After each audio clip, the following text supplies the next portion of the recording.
Imagine finding a strange, ancient object in your school locker. It looks old, mysterious, maybe even valuable. Most people would probably pick it up, examine it, maybe even try it out just for fun. But in the horror film Whistle, that tiny moment of curiosity becomes the worst mistake anyone could make, because the object hidden inside that locker isn't just some old artifact. It's an Aztec death whistle that literally calls your own death towards you. In this video, we're breaking down the terrifying curse of the Aztec death whistle, how the characters try to outsmart death, and what that shocking final credit scene really means for everyone who heard the whistle. And right before we dive into the full story and ending explanation, welcome back to your nerdy show. I'm your host, Spoiler Master. Today, we're unpacking one of the creepiest horror endings of the year, and why the curse in Whistle might be impossible to stop. The deadly whistle that should never be blown. The movie opens with a basketball player named Mason "Horse" Raymore. His team just won a big game, and everyone is celebrating his final winning shot. But Mason looks terrified. Something is clearly wrong. Inside his locker sits a strange oval-shaped artifact that he found earlier. Ever since touching it, he has been seeing something horrifying. The ghost of a burned man stalking him everywhere. Mason thinks the object is cursed. In a panic, he smashes it with a dumbbell, hoping that destroying the artifact will break whatever nightmare has attached itself to him. For a moment, it seems like it works. The ghost disappears. Mason finally relaxes and heads to the locker room showers, but relief doesn't last long. Out of nowhere, Mason's body suddenly bursts into flames. Just like that, he dies in a horrifying fire. And the worst part, 6 months later, the same locker is assigned to a new student named Chris. Inside the locker, the mysterious object is still waiting. Freak.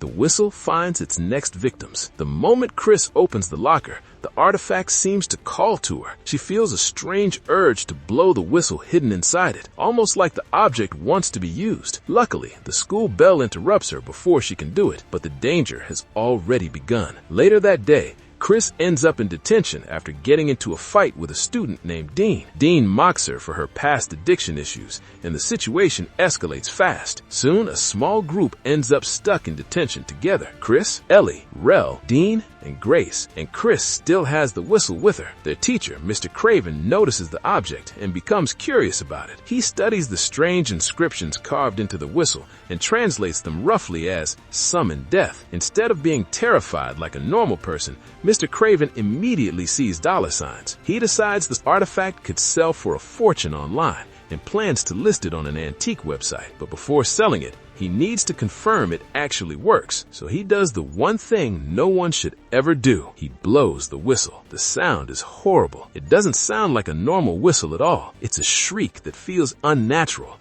almost like a human scream trapped inside an object. And the moment that sound echoes through the air, something wakes up.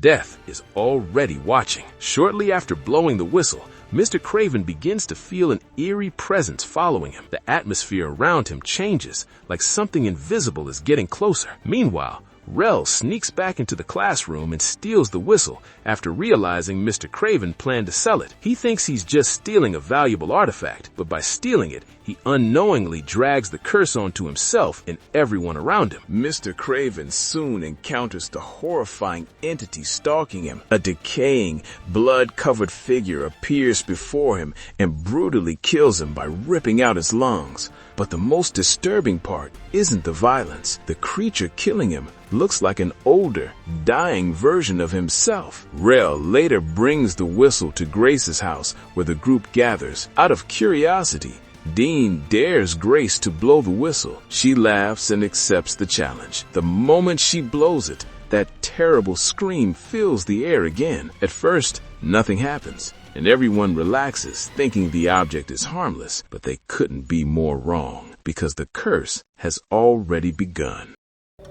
You didn't find it. It found you. The true meaning of the curse.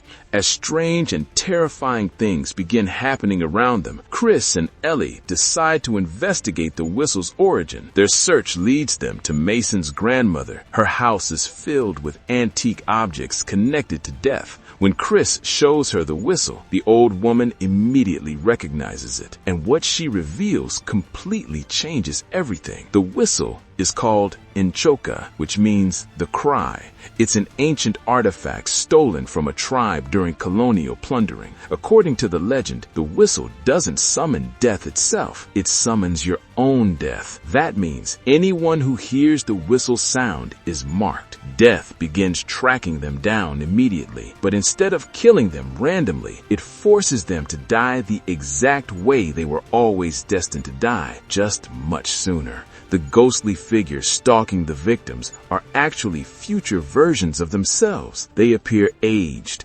injured, or diseased, depending on how they were meant to die later in life. For example, Mr. Craven was supposed to die years later from lung cancer. That's why the creature that killed him was coughing blood and destroying his lungs. Mason's death makes sense now too. He was destined to die in a fire later in life, which is why the burning version of himself came after him. Now the same fate is coming for Chris, Ellie, Dean, Grace, and Rel, and they only have a few days left. When death finally arrives, Chris and Ellie rush to warn their friends who are attending the town's harvest festival. But by the time they arrived, it's already too late. Grace's death finds her first. When Dean discovers her body inside a corn maze, the sight is horrifying. Grace has been transformed into an elderly woman, her body shriveled with age. She was always meant to die of old age. The whistle simply forced that future to happen immediately. Dean refuses to accept what happened.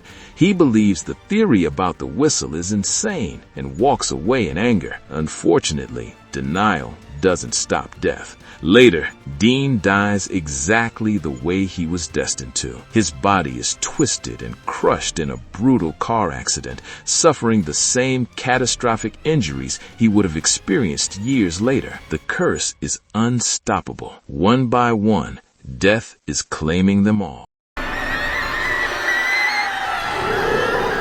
The terrible choice to survive. With their friends dying around them, Chris and Ellie return to Mason's grandmother, desperate for answers. The old woman tells them there might be one way to escape the curse, but it's horrifying. Someone marked by the whistle can transfer the curse to another person by marking them with their blood. That person becomes the new target, and death leaves the original victim alone. In other words, survival requires sacrificing someone else. The grandmother herself likely survived this way in the past, which explains the guilt she carries. Chris and Ellie refuse to condemn another person just to save themselves, but Rel doesn't feel the same way. Desperate and terrified, Rel decides someone deserves to take his place.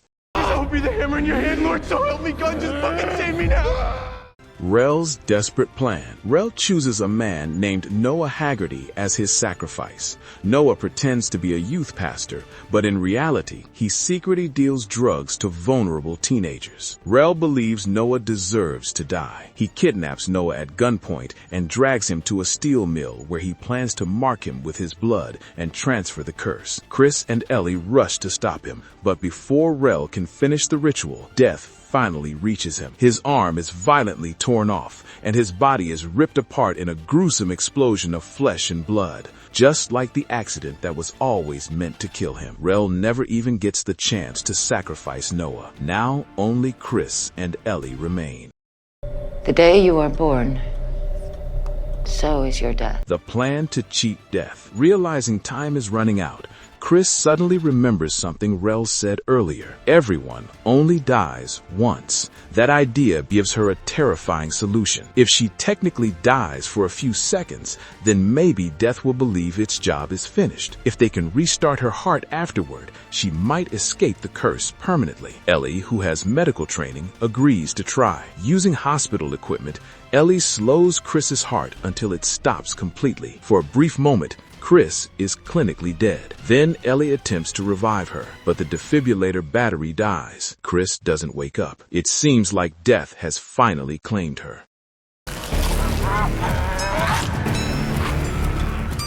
love that refuses to die. At the same time, Noah escapes and storms into the room with a gun. Convinced that everything happening is demonic, he begins firing wildly while Ellie desperately tries to revive Chris. Ellie keeps calling her name, begging her to come back. Inside the darkness of death, Chris remembers the moment she shared with Ellie. For the first time in years, she had felt hope and happiness, and she refuses to let that future disappear. Against all odds, Chris suddenly comes back to life. She beat death, but the nightmare isn't over yet.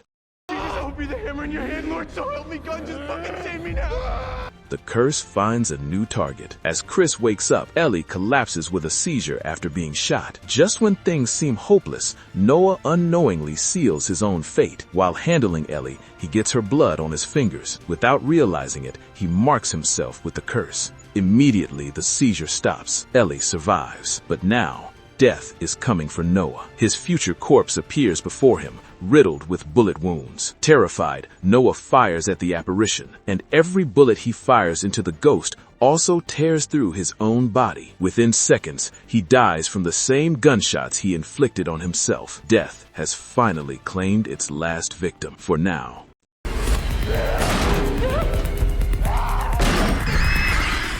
The terrifying credit scene. 3 months later, life seems normal again. Chris and Ellie return to school, now happily together. Chris is sober, healthier, and finally feels like her life has a future. Ellie even gets a tattoo to symbolize surviving death. It looks like the nightmare is finally over, but the whistle was never destroyed. In the final credit scene, a new student named Asha opens her locker and finds the same oval artifact waiting inside. Later, during a school assembly, she walks on stage with her violin. Before playing the school anthem, she casually blows the whistle. The same horrific scream fills the entire auditorium. Hundreds of students hear it, including Chris and Ellie. They realize instantly what has just happened. The curse has started all over again. And this time, an entire room full of people has summoned their own deaths. No, what the heck, I'll laugh anyway.